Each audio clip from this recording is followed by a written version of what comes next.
یہ بڑی اچھا جی، تو یہ سن پھر جب نبی اکرم صلی اللہ علیہ وسلم کا انتقال ہوا تو حضرت ابو بکر آئے اور فرمانے لگے کہ تم میں سے جو شخص محمد کی عبادت کیا کرتے تھے وہ تو سمجھ لیں کہ محمد صلی اللہ علیہ وسلم اب اس دنیا میں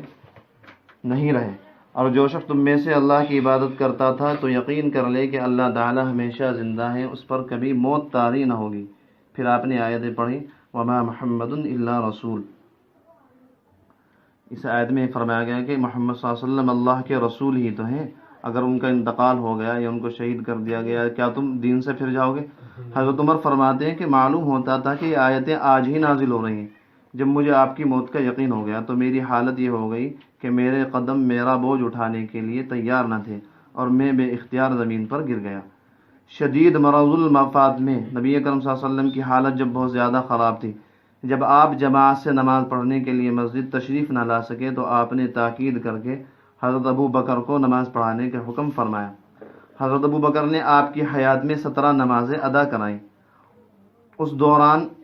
نبی اکرم صلی اللہ علیہ وسلم نے امت کو کتاب اللہ کو مضبوطی سے تھامے رکھنے یعنی قرآن شریف کو، غلام باندیوں اور عورتوں کے حقوق کی رعایت کرنے، نیز نماز کا اہتمام رکھنے کی تاکید اور وصیت فرمائی۔ یعنی آخری کلام بھی یہ تھا کہ بھائی نماز کا خیال رکھنا، نماز کا خیال رکھنا۔ اسی شدت کے عالم میں آپ نے اپنی قبر مبارک کو سجدہ گاہ بنانے سے سختی سے منع فرما دیا، اور اس سلسلے میں یہودیوں کے بارے میں فرمایا لعن اللہ الیہود اتخذوا قبور انبیائہم مساجدہ۔ اللہ تعالیٰ لعنت فرمائے یہودیوں پر کہ انہوں نے اپنے انبیاء کی قبروں کو سجدہ گاہ بنا لیا تھا، لہذا میری قبر پر سجدہ نہ کرنا۔ موت کی شدت اور تکلیف میں زیادتی اور بے چینی سے آپ کی زبان مبارک پر یہ دعا جاری تھی اللہم اعنی علی سکرات الموت، اے اللہ موت کی سختیوں پر میری مدد فرما۔ موت کی سختی پہ نبی اکرم صلی اللہ علیہ وسلم کو اتنی تکلیف تھی، تو موت کے وقت تکلیف ہونا یہ علامت نہیں ہے کہ آدمی خود گناہ گار ہے۔ نبی اکرم صلی اللہ علیہ وسلم کو تکلیف ہو رہی، تمام جن کے لیے دنیا پیدا کی گئی تمام نبیوں کے سردار ہیں، تو آپ نے ذہن بنا رکھا، میں نے ذہن بنا رکھا کہ جس کا دیکھا بہت تکلیف ہو رہی تھی بس آگے چرچا، بس اللہ معاف کرے، اسے تو بہت ہی تکلیف ہو رہی تھی، بہت تکلیف سے رو نکلی، تو اس کا کیا مطلب کہ اللہ تعالیٰ سے ناراض تھے؟ نہیں، میں نے بتایا ناراض اور راضی کا تو وہی معیار ہے کہ آدمی شریعت پہ چلتا۔ تو بتائیے آپ فرما رہے دعا کر رہے اللہ کے نبی اللہم اعنی علی سکرات الموت، اے اللہ موت کی سختیوں پر میری مدد فرما، اور پاس جو ہے پیالہ رکھا تھا پانی کا، گھڑی گھڑی اس میں ہاتھ دے کے چہرے پہ مل رہے۔ حضرت عائشہ رضی اللہ عنہ فرماتی ہیں کہ میں اکثر آپ سے یہ بات سنا کرتی تھی کہ کسی نبی کی وفات اس وقت تک نہیں ہوتی جب تک کہ خود اس سے دنیا یا آخرت میں رہنے کے بابت اس کی رائے معلوم نہ کر لی جائے۔ یعنی اللہ تعالیٰ کسی نبی کو اس وقت تک انتقال نہیں دیتے، اس کا انتقال نہیں ہوتا جب تک خود پوچھ نہ لیں بھائی آپ کی کیا رائے ہے، دنیا میں اور رہنا ہے یا نہیں۔ چنانچہ جب آپ کی وفات کا وقت قریب آیا جبکہ آپ کا سر مبارک میری گود میں تھا، حضرت عائشہ فرماتی ہے آپ کا سانس تیز چلنے لگا اور آپ نے فرمایا مع الذین انعم اللہ علیہم من النبیین، یعنی میں نے ان لوگوں کے ساتھ رہنا پسند کر لیا جن پر اللہ تعالیٰ نے انعام فرمایا، تو میں سمجھ گئی کہ اب آپ نے آخرت کو اختیار فرما لیا ہے۔ چنانچہ حدیث شریف میں آتا ہے ایک جگہ کہ نبی اکرم صلی اللہ علیہ وسلم سے فرمایا گیا کہ ہم نے ہر نبی کو شفاعت کا اختیار دیا ہے، اب یہ چاہے تو دنیا میں آپ شفاعت کر لیجیے، دنیا میں شفاعت کا اختیار ہے آپ کو، اپنی امت کے بارے میں دعا کر لیجیے تو ہم آپ کی دعا کی برکت سے امت کو معاف فرما دیں گے، اور دوسرا اختیار یہ ہے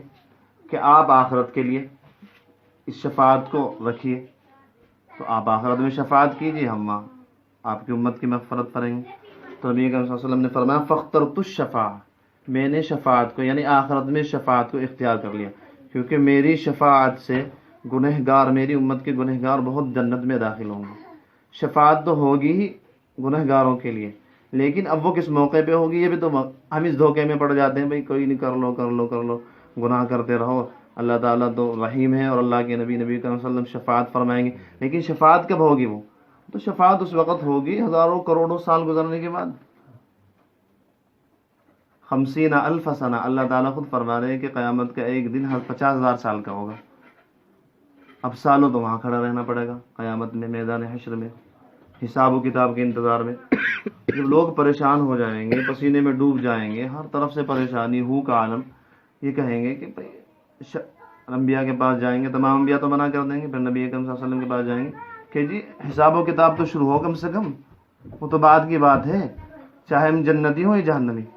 یعنی وہاں کی انتظار اتنا شدید ہوگا، اتنا سخت ہوگا، خطرناک، یہ کوئی فکر نہیں کرنا کہ میں جنتی ہوں جہنمی، یہ کہیں گے کم سے کم حساب و کتاب شروع کروا دیجیے آپ، تو بعد کا معاملہ ہے جنتی یا جہنمی۔ یہاں سے اتنے خطرناک، بالکل سورج سر پہ ہے اور پسینے میں ڈوبے ہوئے ہیں، وہ تو بعد کا معاملہ ہے، مطلب کتنے سخت حالات ہوں گے۔ تو پھر اس کے بعد حساب و کتاب ہوگا، اس کے بعد پھر فیصلے ہوگا، اس کے بعد جہنم میں داخل ہوگا۔ گناہ گاروں کے لیے تو موت ہی موت ہے، اللہ تعالیٰ کے نافرمانوں کے لیے۔ یہاں سے قبر میں جاؤ تو وہاں پٹائی دھڑا دھڑ، اب صدیوں تک وہاں پٹائی ہو رہی، کب قیامت آئے گی، قیامت تک وہاں پٹائی چل رہی۔ اب اللہ تعالیٰ کو علم ہے کہ اب قیامت آئے گی 100 سال بعد، 200 سال بعد، 500 سال بعد، 500 سال بعد، 500 سال تک تو تم یہاں مار کھاتے رہو، عذاب کی دوزخ تمہارے اوپر ہم نے اژدہا مسلط کر دیے۔ ایک اژدہا اگر دنیا پہ پھنکار مار دے تو دنیا میں سبزہ اگنا بند ہو جائے، یہ ناجواز سارے درخت جل جائیں گے۔ اب وہاں مار کھاؤ، اور اس کے بعد پھر میدان حشر کا انتظار، 50,000 سال کا ایک دن ہوگا، اب وہاں پریشان رہو، اور پھر اس کے بعد حساب و کتاب ہوگا، پھر حساب و کتاب کے بعد جنت میں دھکا دے دیا جائے، اب وہاں مرو۔